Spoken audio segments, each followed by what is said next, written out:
Cues with Eileen. Hello, everybody, and welcome back to another episode of the Life in Curly Cues podcast with me, Eileen.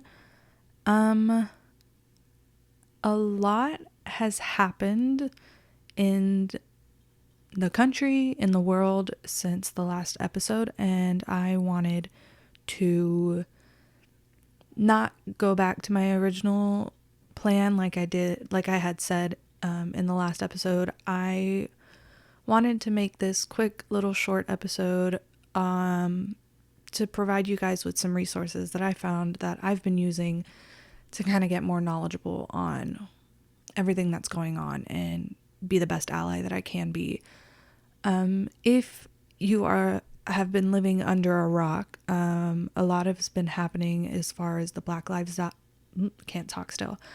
as far as the Black Lives Matter movement and all the racial injustices that, are still around in our society today. Like, I feel like we're in a very monumental historical moment, but then it's also like, you would think in a way, because of all the history we've had, things would be different, but they're not.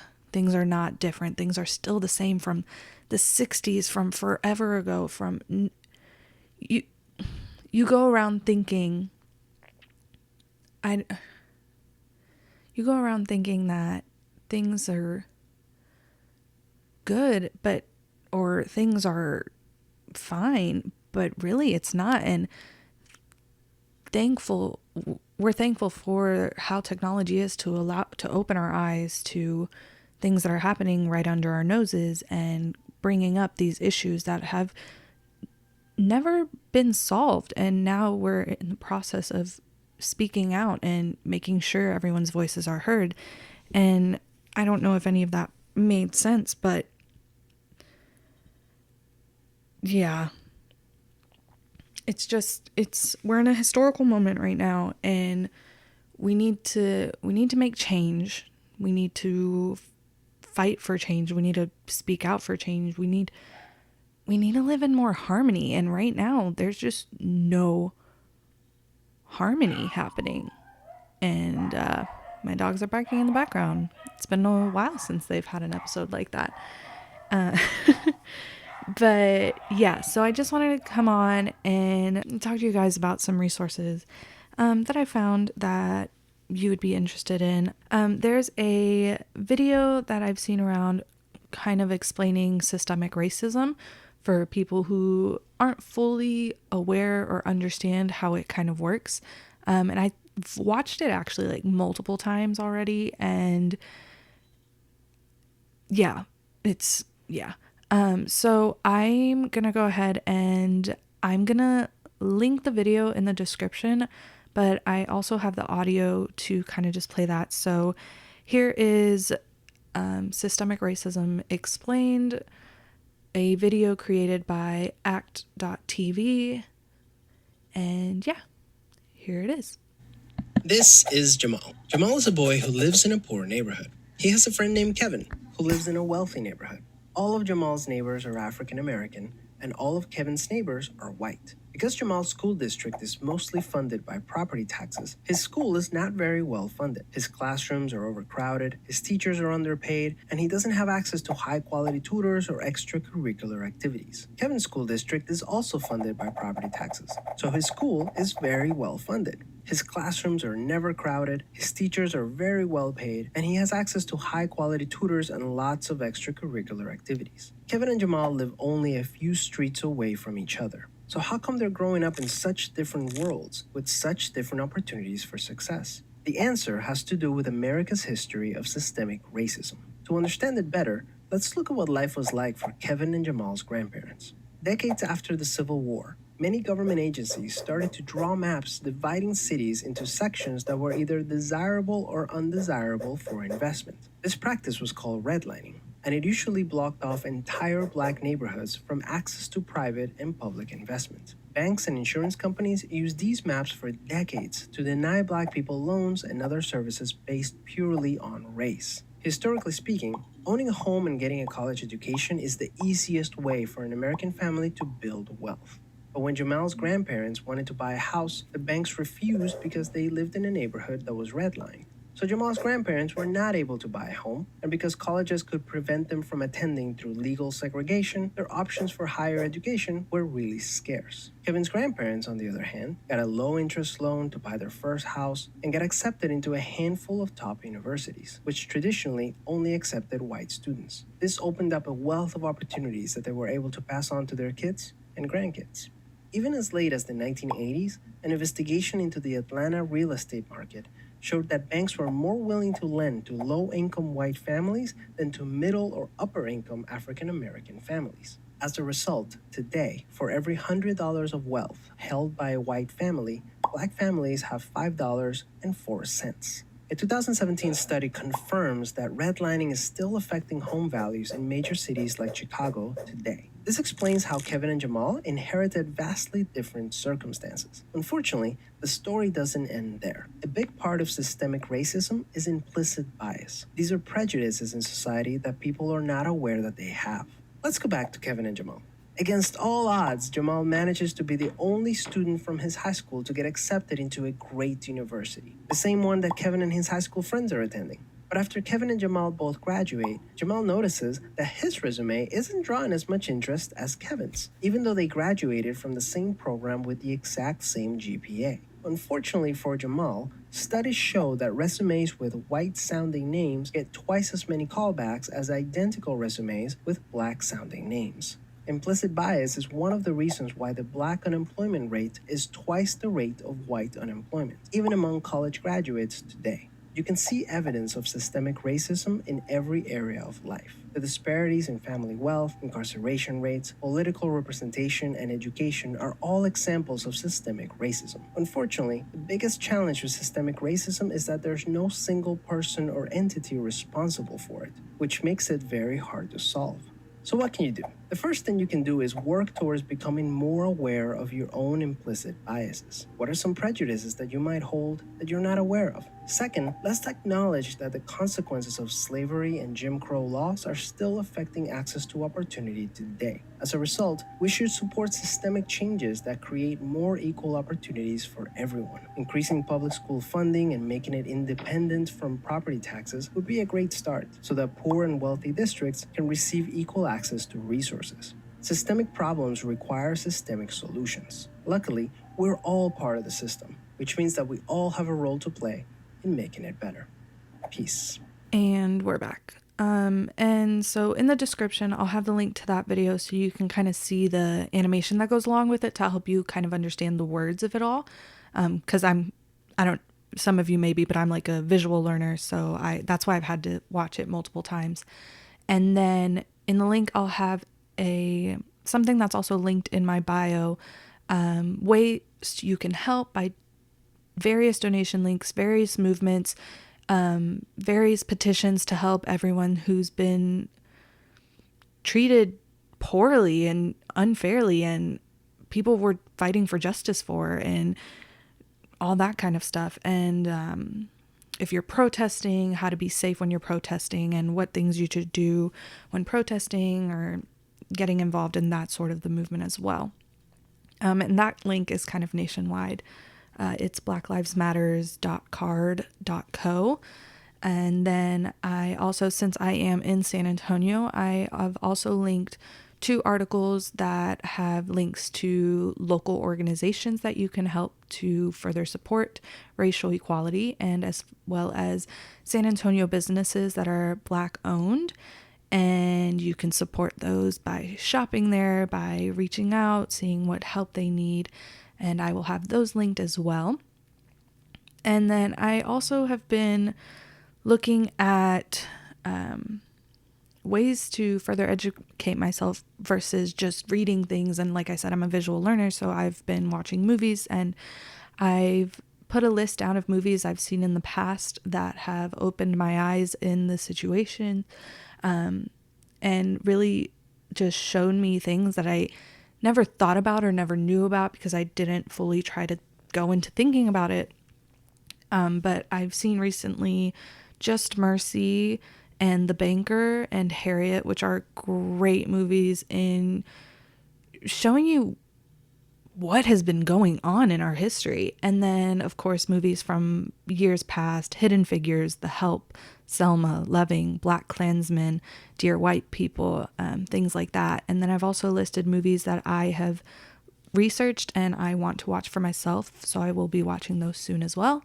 13th, I Am Not Your Negro, Whose Streets, LA 92, Black America Since MLK, and I Still Rise. Those are movies that I've heard about and haven't seen yet, and I will be planning to watch those to kind of get more of a view on the perspective that I don't have, I guess is how I'm trying to say it. And yeah, so those will all, the movies are listed below, and I'm pretty sure there's probably other movies that I don't have listed that if you know of, let me know so I can, educate myself some more. And also there's a link to register to vote. We need change to happen, and one of the ways change can happen is by voting for that change. So this is an important year. Although this year has been crazy since January, it is still a very important one because this year we can make a difference in how we vote for our government and the future of our country. Y'all have heard my opinions in the past on what I believe as far as politics, and that man needs to be gone, and a lot of other people need to be gone in our government. They're not helping our government. They're making things worse, and they're not creating a sense of unity that we strive our country to have. So I have the link to register to vote, and if you are registered, make sure you go out and vote. I know some places still have primaries going on. November is literally right around the corner, so start researching, start planning who you're going to vote for, what you're going to vote for, look into your local governments. How can you make a change in your local governments, and go about the English, and go about that, making change in not only your home, but also for the country. And while researching everything about the Black Lives Matter movement, I also came across their What Matters 2020 campaign, and I just signed their petition I think it was their petition, or I pledged, that's what I'm looking for. I pledged to be a voter because I want to see change and I want to see it happen. And they created a video as well, and I have the video linked in the description, but I also wanted to play the audio for the video because it's just very powerful. And if we want to see change, we need to do that. And I don't know how many times I can say that before it's instilled in your head, but yeah, so here is the Black Lives Matter What Matters 2020 campaign video. Until Black people are free, no one is fully free. Because the issues that affect Black people the most affect everyone. Everyone. Can you imagine an America with no police brutality, without mass shooting, gun violence, mass incarceration, children in cages, racist immigration policies, voter suppression, environmental degradation, racial injustice? It's time to vote for an America where our lives are valued and protected, where police are held accountable, where we have access to quality health care, where we can thrive in school, where our water is safe to drink. It's time to vote for an America without low wages and low opportunity. Vote for an America without the oppression of white supremacy. Can you imagine an America where oppression and fear are dissolved? Where we are whole and healed. We are the most powerful voters in this country, so we will not be distracted by the noise they make. We are going to choose who leads us, those who truly represent us, and vote out those who don't. Vote you out. We are going to show up and fight for what we need and vote for what really matters. We are What Matters 2020. Text What Matters to 24365. I mean, if you are not motivated by that video to make a difference and make a change and speak out and do what you need to do to push others, or not push others, but to motivate others, to encourage others to instill change and create change and fight for justice and fight for all the injustices that have happened, then I don't know what's wrong with you. But yeah, that was, I also watched that video multiple times because it's just like, it left me speechless because it's hard to believe that this is the world we're living in right now. Then yeah, but anyways, the video is linked in the description so you can watch it with, of course, the visuals and everything that they did. And it's just, yeah, I just keep rambling, but it's because I didn't prepare anything for this episode. I just wanted to provide the resources that I have been following and I've been doing to help try to make change and voice out what I can. But yeah, it's just a lot has happened in 2020. A lot has happened in the past 2 weeks since when I last talked to Jasenia on the last episode. Like, the world has changed drastically. And like I said, it's a historical moment for us. And the fact that it's in our country, but the world is getting involved is just amazing, because we're speaking up and the world is speaking up with us as well. And I think that's just in itself, very powerful. Yeah, but I wanted to kind of end the episode with this poem that I've seen circulating social media and everything. And it really got me thinking, because I have been looking at 2020 as the shit show year. Like, shit hit the fan for 2020 so quick, so fast. Like, every month it's been something new and something drastic. And I feel like, in a way, especially the way it's being covered and everything, so much quote unquote bad has been shown as far as every month in 2020, but so much good can come from this bad. And this poem that I've been seeing was written by Leslie Dwight. And I want to leave you guys with this. And yeah, this is how I'll end it. But Leslie Dwight wrote, what if 2020 isn't canceled? What if 2020 is the year we've been waiting for?